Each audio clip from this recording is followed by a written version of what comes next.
मिसाळ इयत्ता 5वी diamond study सेंटरची विद्यार्थिनी। आज मी तुमच्या समोर विषय मांडणार आहे विचार जे तुम्हाला कसं जगायचं ते शिकवतील। जर नशा करायचा असेल तर मेहनतीचा करा, लोक पण सक्सेसलाच लागेल। जीवन जगायचं तर स्वतःच्या मर्जीने जगायला शिका, इशाऱ्यावर नाही। इशाऱ्यावर तर सर्कस मधला सिंह पण चालतो। तुमची ओळख कमी असली तरी चालेल, पण कुणाच्या पुढे पुढे पळू नका आणि कुणाच्या मागे मागे पळू नका। इतिहास साक्षी आहे, खवळलेल्या समुद्राचा आणि शांत दिसणाऱ्या माणसाचा कधीच नाद करू नये। आयुष्यात स्वतःच्या आत असलेल्या कलेची कधीच घमेंड करू नका, कारण दगड जेव्हा पाण्यात पडतो तेव्हा तो स्वतःच्याच वजनामुळे तळाशी जातो। काही लोक समोरून कमी आणि स्टेटस मधून जास्त टोमणे मारतात आणि म्हणतात तर काय, समजणे वालों को इशारा ही काफी है।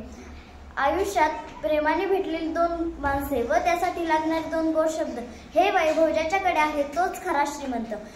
आयुष्यात चांगले दिवस येतील म्हणून वाट पाहत बसू नका, उठा आणि स्वतःच्या हाताने आयुष्यात चांगले दिवस आणा। धन्यवाद।